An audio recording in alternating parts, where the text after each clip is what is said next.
High school विज्ञान अध्याय 7 जीव जनन कैसे करते हैं। बोर्ड परीक्षा में आने वाले सभी महत्वपूर्ण प्रश्न। जीव जनन कैसे करते हैं, ये Uttar Pradesh board high school विज्ञान अध्याय 7 के महत्वपूर्ण प्रश्न हैं। प्रश्न नंबर 1, जनन क्या है? उत्तर है, जीवों द्वारा अपनी जात के समान नए जीव उत्पन्न करने की प्रक्रिया को ही जनन कहते हैं। प्रश्न नंबर 2, जनन के प्रकार कौन कौन से हैं? उत्तर है, जनन के 2 प्रकार हैं, अलैंगिक जनन और लैंगिक जनन। प्रश्न नंबर 3, अलैंगिक जनन क्या है? एक उदाहरण दीजिए। उत्तर है, जब एक ही जनक से संतान उत्पन्न होती है तो उसे अलैंगिक जनन कहते हैं, जैसे अमीबा और हाइड्रा और फफूंदी है। लैंगिक जनन क्या है? जब नर और मादा जनन कोशिकाएं शुक्राणु और अंडाणु मिलकर नई संतान बनाती है तो इसे लैंगिक जनन कहते हैं।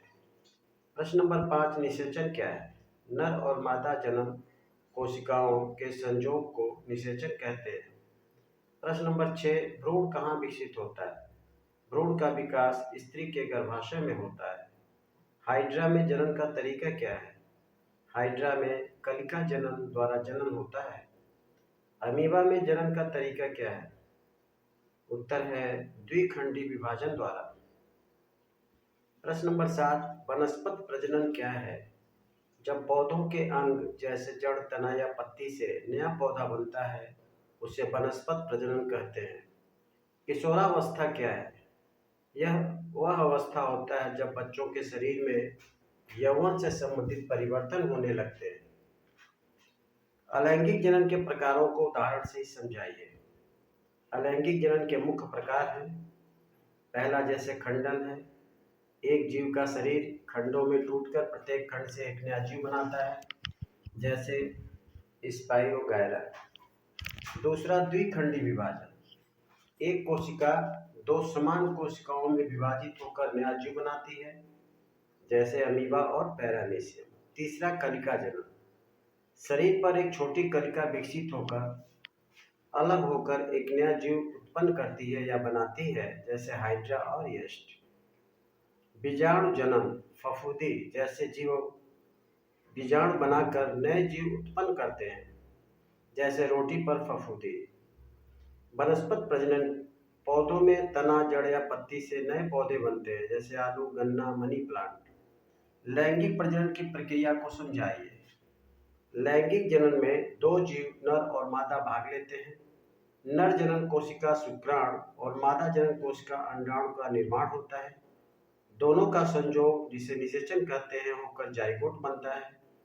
जाइगोट का बार बार विभाजन होकर भ्रूण बनता है और भ्रूण का विकास गर्भाशय में होता है और नई संतान का जन्म होता है। सबसे महत्वपूर्ण प्रश्न, मानव जनन तंत्र का वर्णन कीजिए। उत्तर है, पुरुष जनन तंत्र, अंडकोश जिससे शुक्राणु बनते हैं, शुक्रवाहिनी नलिका शुक्राणु को बाहर ले जाता है, मूत्रमार्ग व लिंग शुक्राणु को स्त्री शरीर में पहुंचाते हैं। और दूसरा है स्त्री जनन तंत्र, अंडाशय से अंडाणु बनते हैं, डिंबवाहिनी निषेचन यही होता है और भ्रूण का विकास गर्भाशय में होता है और योनि संतान जन्म मार्ग के लिए होता है। किशोरावस्था में शरीर में होने वाले परिवर्तन लिखिए। किशोरावस्था में ऊंचाई में वृद्धि होती है, शरीर के अंग विकसित होते हैं, आवाज भारी हो जाती है, लड़कों में मूंछ और दाढ़ी उगती है, लड़कियों में स्तनों का विकास होता है, जनन अंगों का विकास होता है, मानसिक और भावनात्मक परिवर्तन आते हैं।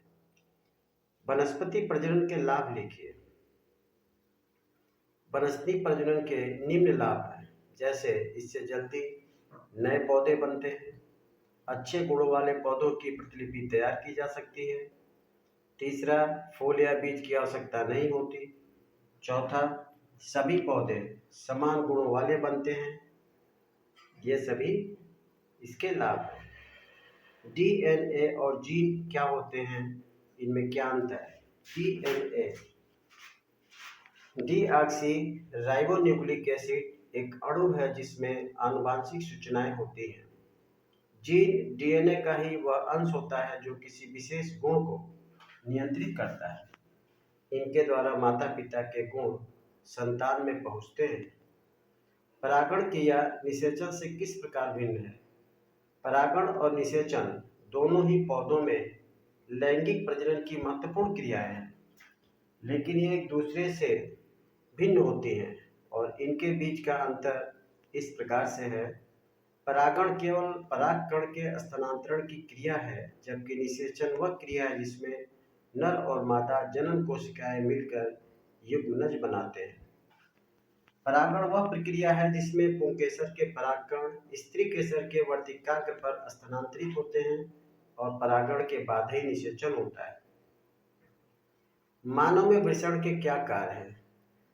महत्वपूर्ण प्रश्न है कि मानव में वृषण के मुख्य रूप से दो प्रकार कार्य करते हैं। सेक्स हार्मोन्स उत्पादन। वृषण में लेडिक कोशिकाएं टेस्टोस्टेरोन हार्मोन का निर्माण करती हैं।